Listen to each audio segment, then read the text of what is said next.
கார்த்திக் ஒரு சாதாரண கல்லூரி மாணவன். அவனுக்கு ஒரு கேள்வி எப்போதும் மனதில் இருந்தது. எப்படி இந்த உலகம் இவ்வளவு ஸ்மார்ட் ஆகிவிட்டது? மொபைல் ஆப், வங்கி ஆப், யூடியூப் இவையெல்லாம் எப்படி வேலை செய்கிறது? ஒரு நாள் அவன் நண்பன் சொன்னான், அதுக்கு காரணம் கோடிங் தான். அந்த ஒரு வார்த்தை அவன் வாழ்க்கையை மாற்றியது. கோடிங் என்றால் என்ன? கார்த்திக் முதலில் புரிந்து கொண்டது, கோடிங் என்பது கம்ப்யூட்டருக்கு நாம் கட்டளை கொடுப்பது. நாம் ஹோட்டலுக்கு போய் ஒரு தோசை வேணும் என்று சொன்னால்தான் குக் சமைப்பார் இல்லையா? அதே மாதிரி இந்த பட்டனை அழுத்தினால் லாகின் ஆகணும் என்று கம்ப்யூட்டரிடம் சொல்லுவதுதான் கோடிங். அவன் புரிந்து கொண்டான், கோடிங் என்பது பெரிய விஷயமில்லை, அது வாழ்க்கை முடிவுகளை கம்ப்யூட்டருக்கு சொல்லற மாதிரிதான். அவன் உடனே பெரிய சாஃப்ட்வேர் எழுத ஆரம்பிக்கவில்லை. அவன் முதலில் லாஜிக் கற்றுக்கொண்டான். வீட்டில் மின்விசிறி ஓடணும்னா ஸ்விட்ச் ஆன் செய்யணும், மழை வந்தா குடை எடுத்துக்கணும். இது எல்லாம் இஃப் எல்ஸ் லாஜிக். கோடிங்கிலும் அதேதான். அடடா, இது நம்ம வாழ்க்கையோட லாஜிக் தானே. அவன் ஆரம்பிப்பதற்கு பைத்தான் தேர்வு செய்தான். ஏன் தெரியுமா? அது எளிமையான சின்டாக்ஸ் கொண்டது. அவன் முதல் புரோகிராம் எழுதினான், வணக்கம் வேர்ல்ட். அந்த ஸ்கிரீனில் வணக்கம் வேர்ல்ட் வந்தபோது அவனுக்கு கிடைத்த சந்தோஷம் சொல்ல முடியாதது.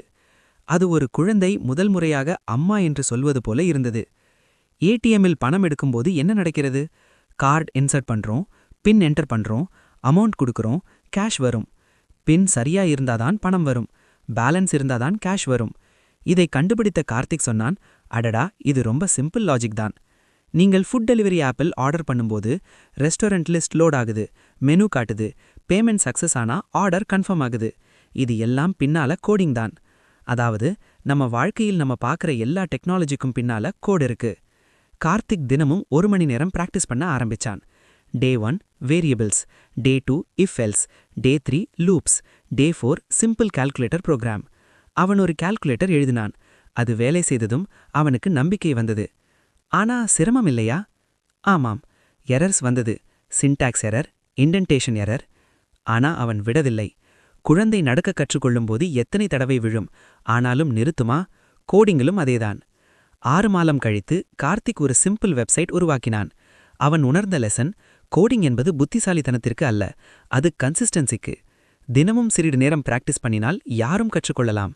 நீங்கள் கோடிங் கற்றுக்கொள்ள விரும்புகிறீர்களா? ஒரு லாங்குவேஜ் தேர்வு செய்யுங்கள். தினமும் 1 மணி நேரம் பிராக்டிஸ் செய்யுங்கள்.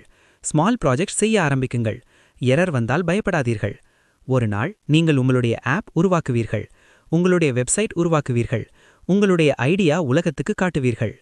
இன்று ஹெலோ வேர்ல்ட், நாளை ஹெலோ ஃபியூச்சர். கோடிங் கற்றுக்கொள்வது வாழ்க்கை மாற்றும் ஒரு திறன். நண்பர்களே, இந்த வீடியோவை முழுவதும் பார்த்ததற்கு மனமார்ந்த நன்றி. இந்த கதை உங்களுக்கு பிடித்திருந்தால் ஒரு லைக் போட்டு உங்கள் ஆதரவை காட்டுங்கள். உங்களுக்கு இது பயனுள்ளதாக இருந்தால் உங்கள் நண்பர்களுடனும் ஷேர் செய்யுங்கள். நாமெல்லாம் சேர்ந்து வளரலாம், இல்லையா? இந்த வீடியோவில் உங்களுக்கு மிகவும் பிடித்த பகுதி எது? அல்லது அடுத்ததாக என்ன மாதிரி கோடிங் வீடியோ பார்க்க விரும்புகிறீர்கள்? கீழே கமெண்ட் செய்து கண்டிப்பாக சொல்லுங்கள். உங்கள் ஒவ்வொரு கருத்தையும் நான் படிக்கிறேன். இன்னும் இப்படிப்பட்ட பயனுள்ள கோடிங் கதைகள், மோட்டிவேஷன் வீடியோக்கள் மற்றும் பிராக்டிக்கல் லேர்னிங் டிப்ஸ் பார்க்க எங்கள் சேனலை சப்ஸ்கிரைப் செய்து பக்கத்தில் இருக்கும் பெல்லை அழுத்த மறக்காதீர்கள். இன்று ஹலோ வேர்ல்ட், நாளை ஹலோ ஃபியூச்சர். மீண்டும் ஒரு புதிய வீடியோவில் சந்திப்போம். நன்றி, வணக்கம்.